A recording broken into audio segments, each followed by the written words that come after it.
నమస్తే cricket lovers. టీమిండియాలో ప్రస్తుతం ఒకే ఒక వార్త హాట్ టాపిక్గా మారింది. అదేంటంటే రోహిత్ శర్మను మళ్లీ పూర్తిస్థాయి వన్డే కెప్టెన్గా కొనసాగించాలని, శుభ్మన్ గిల్ను ఆ బాధ్యతల నుండి తప్పించాలని వస్తున్న డిమాండ్లు. అసలు గిల్ కెప్టెన్సీపై ఎందుకు విమర్శలు వస్తున్నాయి? బీసీసీఐ తీసుకున్న నిర్ణయం తప్ప? రోహిత్ శర్మనే ఎందుకు మళ్లీ పగ్గాలు చేపట్టాలి? అసలు ఏం జరుగుతోంది? ఈరోజు మనం ఈ వీడియోలో దీని గురించి పూర్తి వివరంగా విశ్లేషించుకుందాం. వీడియోను చివరి వరకు చూడండి, ఎందుకంటే ఇది ప్రతి భారతీయ క్రికెట్ అభిమాని తెలుసుకోవాల్సిన విషయం. టీ20 ప్రపంచకప్ తర్వాత టీమిండియాలో మార్పులు మొదలయ్యాయి. హార్దిక్ పాండ్యాను పక్కనపెట్టి సూర్యకుమార్ యాదవ్కు టీ20 కెప్టెన్సీ ఇచ్చారు. అదే సమయంలో భవిష్యత్తును దృష్టిలో ఉంచుకుని శుభ్మన్ గిల్ను వైట్ బాల్ ఫార్మాట్కు వైస్ కెప్టెన్గా ప్రకటించింది బీసీసీఐ. అయితే న్యూజిలాండ్తో జరిగిన వన్డే సిరీస్లో గిల్ ప్రదర్శన అందరినీ నిరాశపరిచింది. కేవలం బ్యాటింగ్లోనే కాదు, మైదానంలో అతని బాడీ లాంగ్వేజ్ మరియు నిర్ణయాలు కూడా విమర్శలకు దారితీశాయి. చాలామంది మాజీ క్రికెటర్లు మరియు విశ్లేషకులు చెబుతున్న మాట ఏమిటంటే గిల్కు ఇంకా నాయకత్వ లక్షణాలు రాలేదు.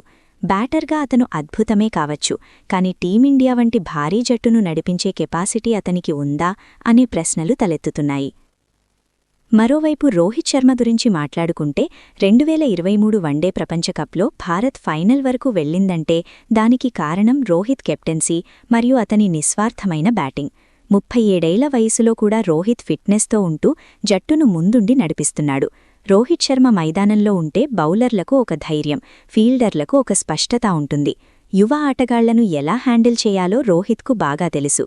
అందుకే ఐసీసీ వరల్డ్ కప్ ట్రోఫీ 2027 దగ్గరపడుతున్న తరుణంలో గిల్ను కెప్టెన్సీ రేస్లోకి తీసుకురావడం వల్ల జట్టులో గందగోళం ఏర్పడుతుందని విశ్లేషకులు భావిస్తున్నారు.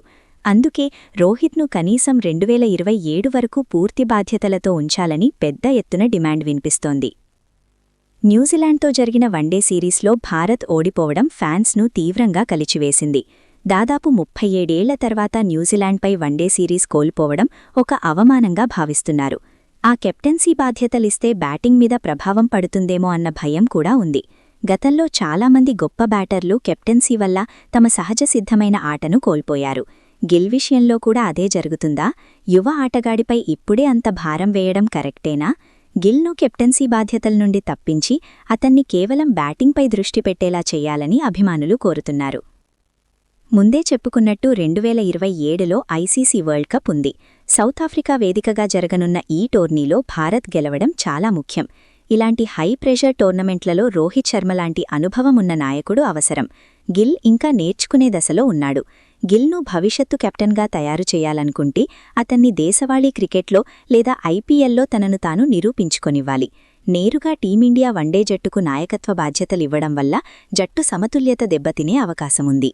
బీసీసీఐ సెలెక్టర్లు ఇక్కడ ఒక విషయాన్ని గమనించాలి. ప్రయోగాలు ఎప్పుడూ ద్వైపాక్షిక సిరీస్ల వరకే పరిమితం కావాలి. ఐసీసీ టోర్నీల ముంగిట ఇలాంటి మార్పులు ప్రమాదకరం.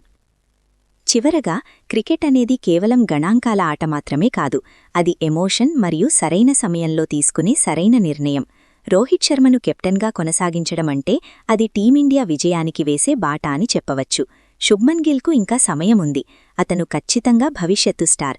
కానీ ప్రస్తుతానికి రోహిత్ శర్మ నాయకత్వమే భారత్కు శ్రీరామరక్ష. మరి మీరేమంటారు? శుభ్మన్ గిల్ను కెప్టెన్సీ నుండి తప్పించి రోహిత్ శర్మకు పూర్తి బాధ్యతలివ్వడం సరైనదేనా, లేక గిల్కు మరిన్ని అవకాశాలివ్వాలా? మీ అభిప్రాయాన్ని క్రింద కమెంట్ సెక్షన్లో తెలియజేయండి.